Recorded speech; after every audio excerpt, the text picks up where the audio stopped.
Hello everyone, आज फिर आपका स्वागत है एक नए क्वेश्चन के साथ, जहां पे हम सॉल्व करने वाले हैं 1.1 का क्वेश्चन नंबर 3, जिसमें भी हमको एलसीएम और एचसीएफ फाइंड करना है।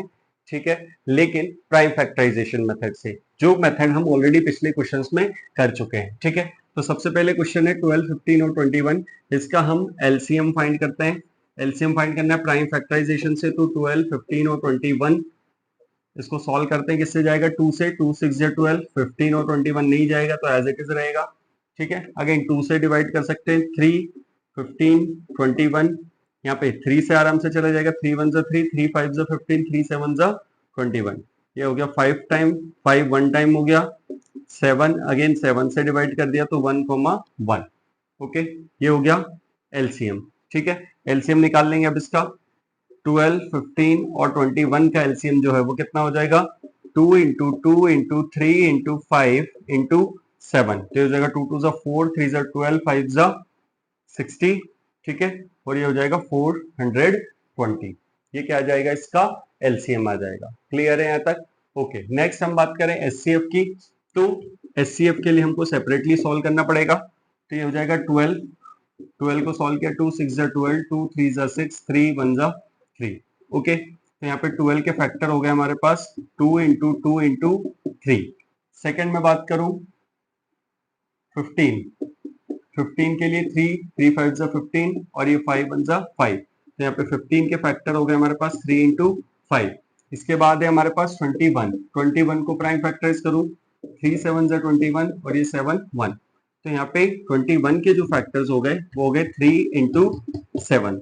अब यदि आप यहाँ पे ध्यान से देखो तो 3 जो है वो इन दोनों में एकमात्र ऐसा नंबर है जो तीनों में आ रहा है कॉमन। तो एचसीएफ ऑफ 12, 15 और 21 जो है वो आ जाएगा किसके इक्वल? 3 के इक्वल। इस प्रकार से हम एलसीएम और एचसीएफ फाइंड कर सकते हैं। क्लियर हुआ यहाँ तक? ओके, बढ़ते हैं नेक्स्ट क्वेश्चन की ओर। चाहे तो आप स्क्रीनशॉट ले सकते हैं।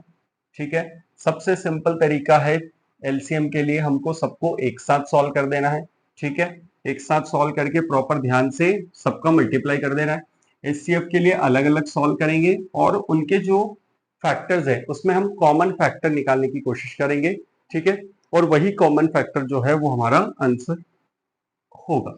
ठीक है, नेक्स्ट बढ़ते हैं हम सेकंड क्वेश्चन के साइड। सेकंड क्वेश्चन है 17, 23 और 29। ओके, अब यहाँ पे यदि हम देखें ध्यान से तो एलसीएम की मैं बात करूं तो एलसीएम 17, 23 और 29 तीनों प्राइम फैक्टर्स हैं। ठीक है, इनको हम डिवाइड करने जाएंगे तो ये इसी नंबर इन्हीं खुद से ही डिवाइड होंगे सिर्फ। ठीक है, तो हम डायरेक्टली यहाँ पे सॉल्व कर सकते हैं। ठीक है, यहाँ पे 17 से 17 चला जाएगा, 1 टाइम आ जाएगा। 23 जो है ये 1 टाइम, ये भी 23 से 1 टाइम आ जाएगा। 29 ये भी 29 1 टाइम आ जाएगा। ठीक है, तो यहाँ पे एलसीएम यदि हम बात करें तो ये एलसीएम जो है वो जाएगा 17 इंटू 23 इंटू 29। तो हम यहाँ पे आराम से मल्टीप्लाई कर सकते हैं। आपको क्या मिल जाएगा इसका आंसर?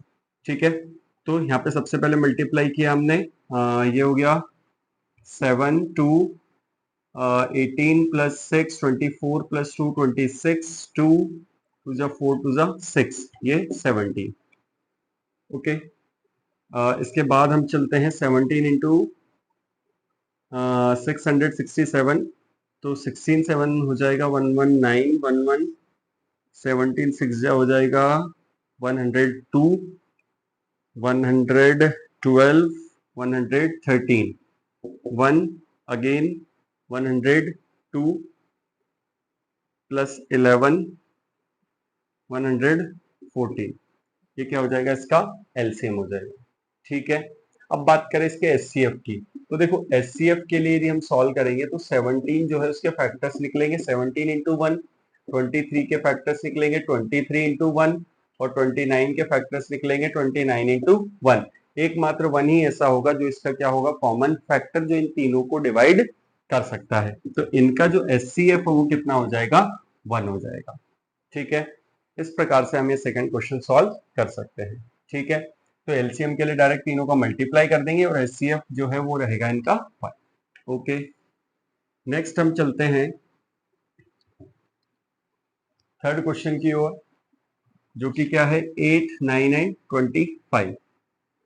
8, 9 एंड 25। तो एलसीएम के लिए फटाफट इसको प्राइम फैक्टराइज कर लेते हैं। 2 4 जा 8, 2 2 2 जा 1 और ये 1 आ गया। इसके बाद 9 की बात करें तो ये 3 3 3 जा 9 और ये 1। 25 की बात करें तो ये 5 5 जा 25 और ये 1। ओके, यहाँ पे हम चलो पहले एचसीएफ फाइंड कर लेते हैं क्योंकि हमने सेपरेटली सॉल्व कर लिया है। ठीक है, तो यहाँ पे देखो 8 के फैक्टर्स हो गए 2 इंटू 2 इंटू 2, 9 के फैक्टर्स हो गए 3 इंटू 3 और 25 के फैक्टर्स हो गए 5 इंटू 5। यदि आप इसमें देखोगे तो कुछ भी कॉमन नहीं आ रहा है, तो जो एचसीएफ होगा 8, 9 और 25 का जो एचसीएफ होगा वो कितना हो जाएगा, 1 हो जाएगा। ठीक है, एलसीएम की बात करें हम तो तीनों को एक साथ सॉल्व करें, 8, 9 और 25। इसको सॉल्व करेंगे तो 2 4 जा 8, 9 25 हो जाएगा। अगेन 2 9 25 हो जाएगा। अगेन 2 1 जा 2, 9 25 हो जाएगा। फिर यहाँ से हम डायरेक्टली 9 से कर सकते हैं तो ये 1 हो जाएगा 25। फिर ये 25 से हम डायरेक्टली कर सकते हैं तो ये हो जाएगा 1। तो यदि हम एलसीएम की बात करें तो एलसीएम हो जाएगा 2 इंटू 2 इंटू 2 इंटू 9 इंटू 25। तो यहाँ पे देखो 25 2 जा 50 हो जाएगा, 50 2 जा 100, 100 2 जा 200 और 209 जा 1800।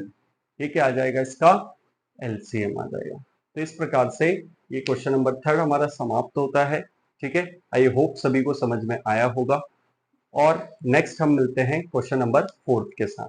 तब तक के लिए थैंक यू, बाय बाय।